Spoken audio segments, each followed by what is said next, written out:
Magandang hapon, narito na ang mga balita sa inyong PRTV Newsbreak.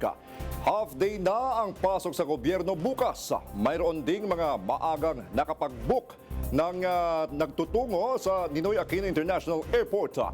Alamin natin ang sitwasyon doon mula kay Angela Babad. Angela?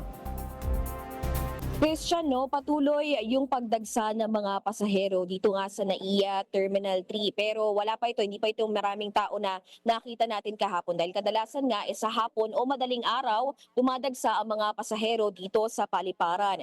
At kaugnay nito, patuloy pa rin nga yung repatriation ng mga OFW na naipit sa tensyon sa gitnang silangan. Kahapon ay nasaksihan natin ang nasa 100 na OFW na na-repatriate mula sa Kuwait. At ngayong araw naman, nasa 79 na OFW at kanilang mga dependent ang dumating dula ng isang commercial plane mula pa rin yan sa Kuwait. At sila ay nakatanggap pa rin ng 10,000 pesos mula sa OWA at 10,000 pesos rin mula sa DMW. Bukod pa ito sa transportation at temporary hotel accommodation na binibigay ng ahensya sa mga OFW na uuwi sa kani-kanilang probinsya. At Christian, nakausap nga natin yung isang OFW na si Edwin. Anya, 11 years na siyang skilled welder doon nga sa Kuwait. At isa lamang siya sa mga Pinoy na nakaranas ng matinding pagbobomba doon. Anya, kinikwento niya kanina na tuwing may pagbombang mangyayari ay tila dumadagundong o lumilindol daw sa kanilang lugar. Kaya naman isa na siya sa mga naglakas loob na umuwi dito sa Pilipinas. At Anya, dito niya nahahanapin ang paraan kung paano bubuhayin ang kanyang pamilya.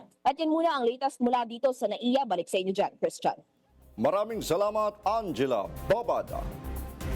Samantala, nagsanib puwersa ang mga ahensya ng pamahalaan para sa ligtas na Semana Santa 2026. Sa detalye, alamin natin mula kay Willie Delgado Jr. Willie. Christian, sa pambihirang pagkakataon, magtutuwang ang DILG, PNP, DPWH at maging Department of Transportation ngayong Semana Santa para gawing ligtas sa mga lansangan pauwi ng mga probinsya. Ayon kay DILG Secretary John Vic Rimulya, ito'y para maiwasan na rin ang pagtuturuan sa tuwing nagkakaroon ng problema sa lansangan. Sabi ni DOTR Acting Secretary Giovanni Lopez, maigpit din kasi ang tagubilin ng Pangulong Bongbong Marcos Jr. na gawing ligtas ang mga biyahero ngayong panahon ng Semana Santa.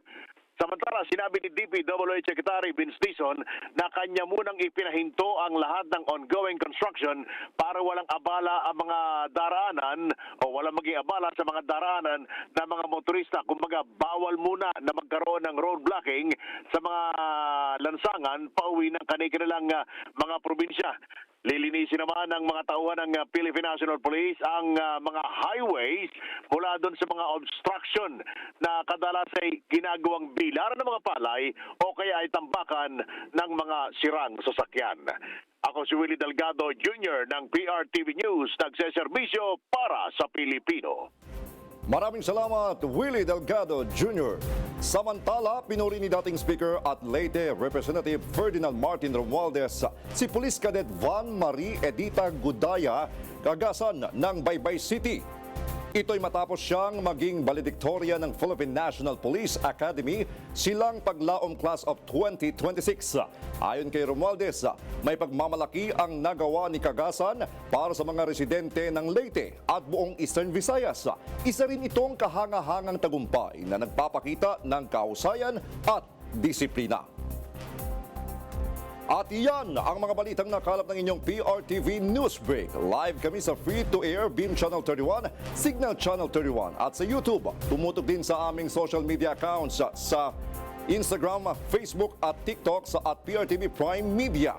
Abangan ang mas komprehensibong balitaan sa Arangkada Balita mamayang alas 5:30 ng hapon.